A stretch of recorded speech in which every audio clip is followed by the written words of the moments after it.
Bom dia, hoje é dia 5 de junho e vamos para o nosso devocional dia em que eu leio Manhã e Noite de Charles Spurgeon. Mas antes, vamos começar com a nossa oração. Jesus, Pai querido, que o Senhor esteja presente do começo ao fim deste devocional, que o Senhor traga para essa live todos que precisam ouvir essa reflexão sobre a sua palavra que se encontra em Gênesis capítulo 7, versículo 16 e em 1 João capítulo 4, versículo 8. Santo, se for necessário que o Senhor coloque em minha boca qualquer palavra para esse devocional, agradeço por estar conosco neste dia. Amém, amém, amém. Então vamos lá para o nosso devocional do dia, começando lendo a introdução da Bíblia Spurgeon para o livro de Gênesis.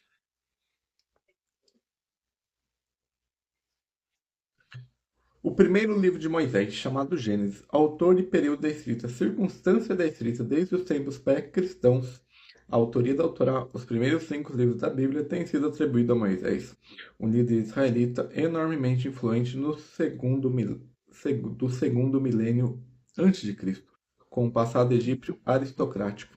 Embora Gênesis seja tecnicamente anônimo, o Antigo e o Novo Testamentos unanimemente reconhecem Moisés como autor da Torá. Ao mesmo tempo, evidências em Gênesis sugerem que pequenas mudanças editoriais que datam de tempos antigos foram inseridos no texto. Exemplos incluir a menção de Dan, uma cidade que não foi nomeada até o dia de Juízes, e uso de uma frase que pressupunha a existência de reis israelitas. A Torá, um termo hebraico para lei, era visto como uma só unidade até pelo menos o século II a.C. Algum tempo antes do nascimento de Cristo, a Torá foi dividida em 5 livros independentes, sendo chamados mais tarde de Pentateuco, literalmente 5 embarcações. Gênesis, o primeiro livro da Torá, traz tanto a história universal da humanidade quanto a história patriarcal da nação de Israel. A primeira seção, dos capítulos 1 ao 11, traz uma história comumente chamada de história primitiva, mostrando como toda a humanidade é descendente de apenas um casal que se tornou pecadora.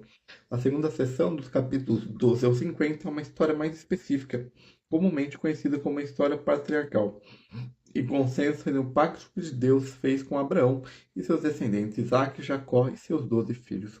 O livro de Gênesis desdobra o plano de Deus para abençoar e redimir a humanidade através dos descendentes de Abraão. No final, há relatos dos eventos que levaram os israelitas à terra do Egito. Contribuição para a Bíblia. Gênesis estabelece as bases para todas as coisas que lemos e experimentamos nas Escrituras. Através dele, entendemos de onde viemos, como chegamos ao estado decaído em que nos encontramos e o início do trabalho gracioso de Deus em nosso favor. Gênesis revela o propósito original de Deus para a humanidade. O primeiro livro da Bíblia fornece o fundamento a partir do qual entendemos o pacto de Deus com Israel, que foi estabelecido com a entrega da lei. Para a comunidade israelita, as histórias de origem da humanidade, do pecado e do relacionamento do pacto com Deus os ajudam a entender por que ele lhes deu a lei. Estrutura. Gênesis é principalmente uma narrativa. Do ponto de vista narrativo, Deus é o único verdadeiro herói da Bíblia. Este livro tem o privilégio distinto de apresentá-lo. Deus é o primeiro sujeito de um verbo no livro e é mencionado com mais frequência que qualquer outro personagem na Bíblia. O conteúdo dos primeiros 11 capítulos é distinto do conteúdo das histórias patriarcais no capítulo 12 ao 50. O principal elemento de coesão textual é a frase "essas são gerações de". A frase é mais ampla em significado do que um simples registro de gerações. Refere-se, antes de mais nada, a um registro narrativo, isto é, uma prática comum dos escritos orientais. Essa frase também serve como uma ligação entre as pessoas principais da narrativa anterior e as pessoas mencionadas no texto seguinte. Gênesis pode ser descrito como uma genealogia histórica que une a criação e a história humana em um contínuo. Spurgeon em Gênesis. No princípio, quando esse princípio ocorreu, não conseguimos precisar. Pode ter sido em longas eras antes de Deus preparar esse mundo para a morada do homem, mas o mundo não é autoexistente. Foi criado por Deus, surgiu da vontade da palavra do Criador onisciente. Quando ele começou a colocar esse mundo em ordem, o mundo estava envolto pela escuridão. Estava reduzido ao que podemos chamar, por falta de um termo melhor, caos. Esta é exatamente a condição de toda alma humana quando Deus começa a trabalhar nela por sua graça. Ela é sem forma e vazia de todas as coisas boas. E essa é a introdução da Bíblia Spurgeon para o livro de Gênesis. Agora vamos ver o nosso devocional da manhã. O Senhor fechou a porta após ele. Gênesis capítulo 7, versículo 16.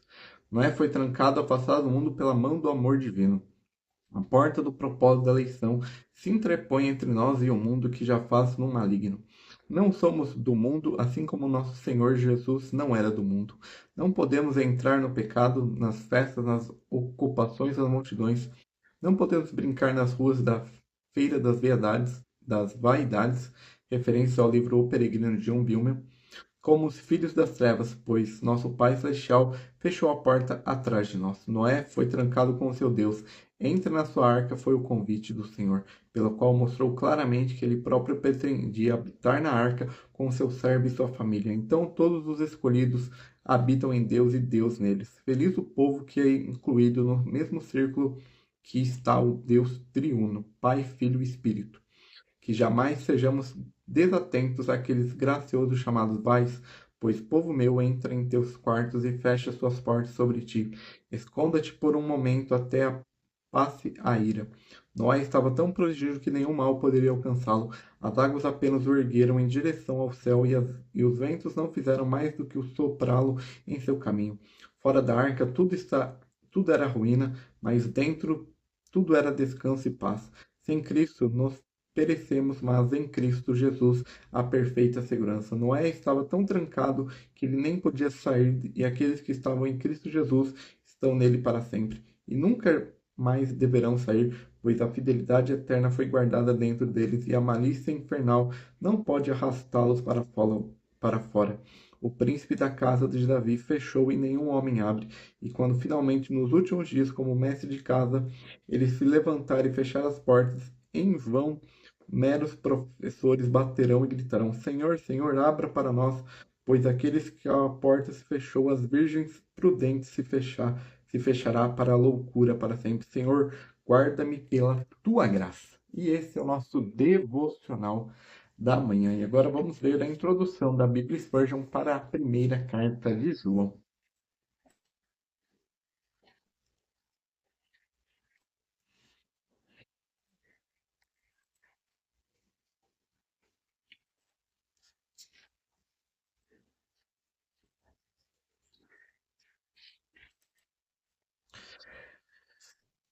Destinatários, autor e período da existência. Embora a primeira epístola de João não ostente o nome de nenhum autor, nunca se duvidou seriamente que o apóstolo João fosse o autor dessa epístola e também do quarto evangelho.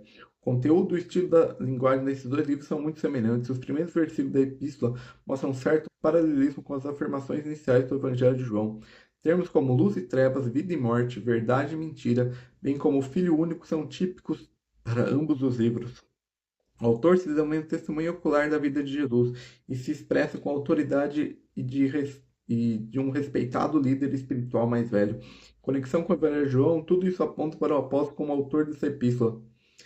O amplo reconhecimento na igreja primitiva também confirma o que foi exposto. O primeiro a citar a primeira epístola de João é Policarpo de Esmirna, que conhecera João pessoalmente. Outras referências são feitas por Irineu, Clemente de Alexandria, Tertuliano, Papias e o Cânon de Muratori.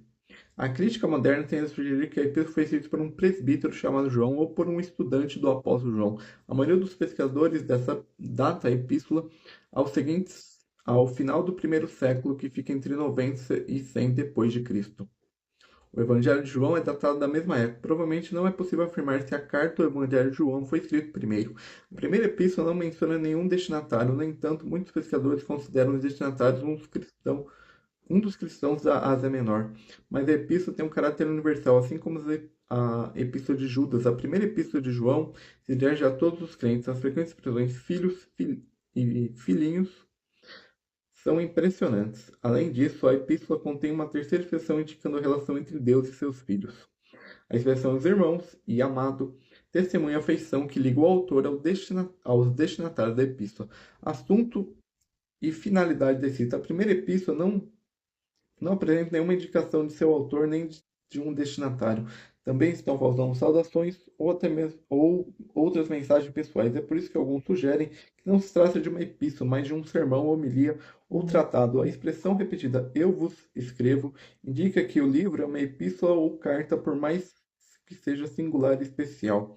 Assim como a de Tiago, essa epístola não contém estrutura de pensamento lógico e perceptivo. O apóstolo João lida com seus vários assuntos principais: vida eterna, amor fraterno, justiça prática, às vezes mais de uma vez, de maneira extremamente simples, mas com grande solenidade. O apóstolo enfatiza a invariabilidade e a certeza da mensagem cristã pela expressão repetida desde o início. Ela expressa a segurança pessoal da fé, repetida frequentemente as palavras "nós sabemos". Pela epístola, aprendemos que no final do primeiro século surgiram heréticos entre os cristãos que negavam a filiação divina de Cristo, a encarnação do Filho Eterno e a necessidade de uma vida de fé na justiça prática e no amor fraterno. Esses ataques à cristologia e à ética cristã foram estágios do gnosticismo em suas várias tonalidades, que se expressam cada vez mais durante o século II. João chama esses oponentes da fé de anticristos, ou seja, precursores do grande oponente de Cristo nos últimos dias. João contrasta esse ataque da fé cristã como um fato da salvação. Ele diz que Cristo, o Filho eterno de Deus, a própria vida eterna, havia chegado e que aqueles que nele creram receberam a vida eterna e a filiação de Deus. Ao mesmo tempo, se refere às testes pelas quais se podem reconhecer se alguém tem a verdadeira vida de Deus. O objetivo da epístola é expresso no capítulo 5, versículo 13. Essas coisas escrevi a vós que credes no nome do Filho de Deus, a fim de que sabeis que tendes a vida eterna e para creres no nome do Filho de Deus. O Evangelho de João descreve a revelação da vida eterna em Cristo, a palavra encarnada. A primeira epístola de João mostra a revelação dessa vida naqueles que creem no Filho de Deus. Também mostra as características dessa vida em suas realizações práticas nos crentes, justiça e amor fraterno. Assim, ela foi corretamente chamada de continuação do Evangelho de João. Em contraste com o apóstolo Paulo, João não descreve a posição do crente em Cristo e os privilégios da Igreja de Deus, mas a vida eterna nos filhos de Deus e as relações entre a família de Deus. Para João, não há caminho intermediário entre luz e trevas, verdade e mentira, vida e morte. Muitos leitores têm dificuldade com essa maneira abstrata de apresentar, considerar, pois não podem alinhar essas afirmações abstratas com suas experiências práticas. Por exemplo, João escreve: qualquer que permanece nele não peca, qualquer que peca não ouviu nem o conheceu. João não descreve a vida prática de um cristão todo individual, a qual é triste dizer com frequência difere disso, mas estabelece princípios divinos. João também mostra testes para a vida prática dos cristãos angustiados por falsos mestres. Essas frequentes se referem à palavra introdutória "se dissermos", pois não é suficiente apenas um sermão. A prática das nossas vidas de fé tem que concordar com a nossa confissão. Assim, somente a genuinidade da nossa confissão será vista. Como sua epístola, João quer fortalecer o crente mais simples de sua fé e dar-lhes um fundamento divino seguro e uma arma eficaz para a batalha contra a falsa doutrina. O assunto e o conteúdo da epístola estão reunidos nas seguintes palavras: este é o testemunho que Deus nos deu, a vida eterna, e a vida está em seu Filho. Aquele que tem o Filho tem a vida, e aquele que não tem o Filho não tem a vida.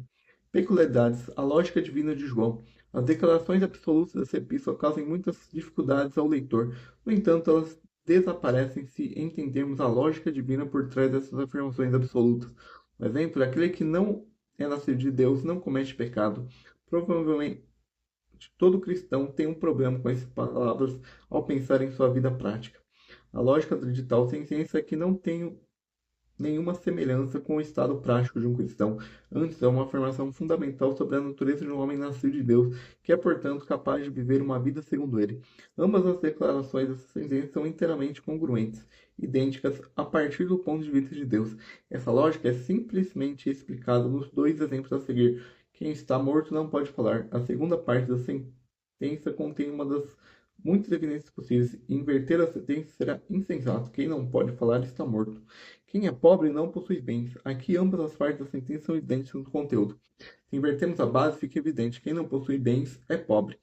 As difíceis declarações de 1 João são sempre falhas do segundo tipo. Ambas as partes são semelhantes da sentença. Ambas as partes da sentença são idênticas em conteúdo e, portanto, reversíveis, pois são princípios divinos, a essência de Deus. Encontramos as seguintes declarações apenas em 1 João. Deus é luz e Deus é amor. A primeira fala da santidade, verdade e justiça de Deus e a segunda de sua graça e misericórdia. Ambas as características de Deus estão sempre em total concordância entre si. Elas são totalmente reveladas em Cristo, o Filho de Deus. A graça e verdade é verdadeira por meio de Jesus Cristo. Luz e amor encontram seu maior desenvolvimento na cruz do Calvário. E é aqui que o amor de Deus aos pecadores perdidos foi revelado ao dar seu próprio Filho, mas também a luz da santidade e da justiça de Deus reluziu com seu brilho máximo quando Cristo, o Filho de Deus, se tornou propiciação pelos nossos pecados. As palavras do salmista já apontaram para ele. A misericórdia e a verdade se encontram juntas, a justiça e a paz se beijam. Salmo 85, versículo 10. Visão geral do conteúdo, a gente vai ler sobre João, capítulo 4, versículo 8. Experimente os espíritos. Capítulo 1, 1 João, capítulo 4, versículo 7 ao 21, o amor de Deus. E essa é a introdução da Bíblia Spurgeon para a primeira carta de João. Agora vamos ler o nosso devocional da noite. Aquele que não ama, não conhece a Deus. 1 João, capítulo 4, versículo 8. A marca distintiva de um cristão é sua confiança no amor de Cristo e entrega seu afeto a Cristo como resposta. Primeiro, a fé coloca seu selo sobre o homem, habitando a alma a dizer juntamente com o apóstolo, Cristo me amou e assim mesmo se entregou por mim. Em troca, o amor dá confirmação e estampa sobre o coração gratidão e amor por Jesus. Nós amamos porque Ele nos amou primeiro. Nós, nos tempos aurélios da antiguidade, que foi o período heróico da religião cristã, essa dupla marca era vista claramente em todos os crentes em Jesus. Eram homens que conheciam o amor de Cristo e descansavam nele como um homem que se apoia num cajado cuja segurança experimentou. O amor que sentiam pelo Senhor não era uma emoção tranquila que escondiam em si mesmo de si mesmo, na câmara secreta de sua alma, e do que qual falavam apenas em suas assembleias privadas, quando se encontravam no primeiro dia da semana e cantavam hinos de louvor a Cristo Jesus crucificado. Mas era uma paixão de tal veemência e vigor que era visível em todas suas ações, em suas conversas cotidianas e comumente transparecia em seus olhares. O amor por Jesus era a chama que alimentava o âmago e o coração daqueles homens e, portanto, com sua própria força, ardia no homem exterior e ali brilhava. O zelo pela glória do Rei Jesus era o zelo e a marca de todos os cristãos genuínos. Por causa de sua dependência de amor de Cristo, eles ousaram muito por causa de seu amor por Cristo. Eles fizeram muito e ainda assim, ainda hoje. Os filhos de Deus são governados pelo poder do amor em seu interior. O amor de Cristo os constrange e eles se regozijam por aquele divino amor estar sobre eles, sentindo ser derramado em seu coração pelo Espírito Santo lhe foi dado. E então, pela força da gratidão, eles amam o Salvador fervorosamente com o coração puro. Meu leitor, você o ama? Antes de dormir, dê uma resposta honesta a essa importante pergunta. Então, essa fica a questão para o nosso devocional do dia. Você o ama? Então, demonstre através de suas ações, através das suas. Não demonstre amor só pelos seus amigos crentes, mas por todas as pessoas que passarem por você. Então, esse é o nosso devocional do dia 5 de junho. Amanhã nós voltamos com mais um devocional do dia, nesse horário entre 9 e 10 horas. Então tenha um bom resto de sexta-feira, um bom início de final de semana e até o próximo.